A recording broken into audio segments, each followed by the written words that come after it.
Hello everyone, welcome to my YouTube channel. आज की video में हम देखेंगे previous year question SSC JEE junior engineer electrical exam के लिए 2024 का क्वेश्चन है। ये 5 जून को मॉर्निंग शिफ्ट में कंडक्ट किया गया था। ठीक है, तो शुरू करते हैं। क्वेश्चन नंबर 1 कह रहा है, in the context of magnetic circuit the value of leakage coefficient for electrical machine is usually about. ठीक है, तो इसका जो राइट ऑप्शन है पहला ही है 1.15 से लेकर 1.25 के बीच में। ठीक है, तो लीकेज कोफिशिएंट एक्चुअली ये हमारे जो मैग्नेटिक सर्किट है उनके लिए ये यूजफुल नहीं है। ठीक है, इसका लीकेज कोफिशिएंट का जो ये यूनिट होता है एक्चुअली लैम्डा होता है। ठीक है, lambda is equal to total flux divided by useful flux होता है। ठीक है, और ये जो लीकेज कोफिशिएंट होता है ये अननेसेसरी हमारे सर्किट का जो वेट इंक्रीज करता है और कॉस्ट भी साथ में इंक्रीज करता है। ठीक है, जो भी मैग्नेटिक सर्किट, मान लीजिए आप ट्रांसफार्मर की बात करें, इंडक्शन मोटर की बात करें, तो इन सब जो मैग्नेटिक सर्किट होता है उनका ये वेट को बढ़ा देता है और उसकी वजह से कॉस्ट भी बढ़ता है। ठीक है, तो क्वेश्चन नंबर 2 है, एक्चुअली ये 21 नहीं लिखा हुआ है, क्वेश्चन नंबर 2 है। ये क्वेश्चन एडिटिंग करने के टाइम पे ये मिस्टेक हुआ था। ठीक है, तो आप 1 एम्पियर ही पढ़िए। तो 1 ampere of current is equal to how many number of electron. ठीक है, तो इसका जो राइट ऑप्शन है 6.25 इंटू 10⁻⁻18। ठीक है, तो आप इसे सोल्व कर सकते हैं खुद से ही। ठीक है, Q is equal to N into E. ठीक है, उससे आप ये सोल्व कर सकते हैं। ठीक है, चार्ज ऑफ इलेक्ट्रॉन 1.6 इंटू 10⁻⁻19 से आप ये सोल्व कर सकते हैं। ये n निकल कर आएगा और ये 6.25 इंटू 10⁻⁻18 आएगा। ठीक है, तो थर्ड क्वेश्चन क्या कह रहा है, which of the following system is not a part of the operating mechanism in a single phase energy meter. तो option number 1 braking system, second क्या है एनर्जी सिस्टम, थर्ड क्या है ड्राइविंग सिस्टम, फोर्थ क्या है रजिस्टरिंग सिस्टम। ठीक है, तो सिंगल फेज एनर्जी मीटर में ब्रेकिंग सिस्टम हमारा क्या होता है, तो ब्रेकिंग सिस्टम हमारा जो ये एल्युमिनियम डिस्क होता है उसमें स्पीड, उसका जो रोटेशन है उसको कम करने के लिए यूज करते हैं। ड्राइविंग सिस्टम क्या होता है, उसमें जो एल्युमिनियम डिस्क है उसको रोटेशन प्रोवाइड करने के लिए यूज होता है। ठीक है, और ये रजिस्टरिंग सिस्टम जो होता है वो एल्युमिनियम डिस्क जो मूव करता है उसको काउंट करता है और ये एनर्जी मीटर में इंटीग्रेट होता है। ठीक है, रिकॉर्डिंग के लिए। तो इसका जो राइट ऑप्शन है एनर्जी सिस्टम जैसा कुछ होता नहीं है। ठीक है, ये सिंगल फेज एनर्जी मीटर में।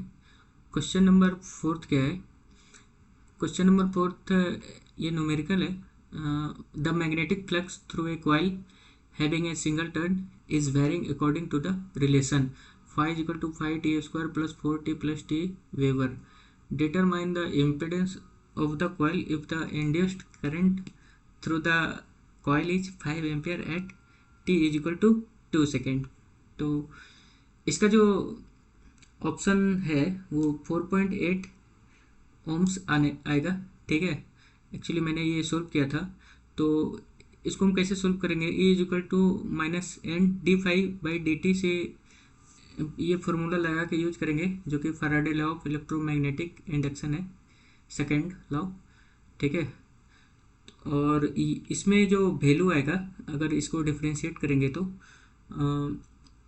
10t प्लस 4t आएगा। ठीक है, और ये फिर उसमें t का जो वैल्यू है t is equal to 2 second ये पुट करेंगे तो ये हमारे पास वोल्टेज जो है इंड्यूस ईएमएफ निकल कर आएगा 24। ठीक है, और एम्पियर हमारे पास दिया हुआ है 5 एम्पियर। ठीक है, तो वोल्टेज को डिवाइड करेंगे करंट से तो हमारे ये चूंकि ये एसी सर्किट की बात हो रही है तो इम्पीडेंस निकल के आ जाएगा। इम्पीडेंस क्या होता है R plus minus j X के फॉर्म में। ठीक है, तो ईएमएफ को डिवाइड करेंगे एम्पियर से तो ये हमारे पास इम्पीडेंस निकल कर आएगा 24/5, ठीक है। तो ये 4.8 ओम निकल कर आएगा, ये इसका राइट आंसर है, ठीक है। क्वेश्चन नंबर 5 है, ये इलेक्ट्रॉनिक्स से है, ये basic electronics. In unbiased PNP transistor the barrier voltage are dash on the base and dash on the emitter and collector, ठीक है। तो पीएनपी ट्रांजिस्टर का बात हो रहा है in an unbiased PNP transistor, ठीक है। अनबाइस्ड मतलब हमने इसमें बाइसिंग नहीं की है, ठीक है। हम इसमें सप्लाई कनेक्ट किया ही नहीं है, ठीक है, ना पी की कलेक्टर की तरफ, ना इमीटर की तरफ, ना कि बेस की तरफ, ठीक है। तो ये पीएनपी ट्रांजिस्टर है। तो कह क्या रहा है कि the barrier voltage are dash on the base, base की तरफ बैरियर वोल्टेज क्या रहेगा, पॉजिटिव रहेगा, और कलेक्टर इमीटर की तरफ बैरियर वोल्टेज क्या रहेगा, ठीक है। तो पी में क्या होता है, होल नंबर ऑफ होल ज़्यादा होता है, एन में क्या होता है, नंबर ऑफ इलेक्ट्रॉन ज़्यादा होते हैं, पी में क्या होता है, नंबर ऑफ होल ज़्यादा होता है, ठीक है।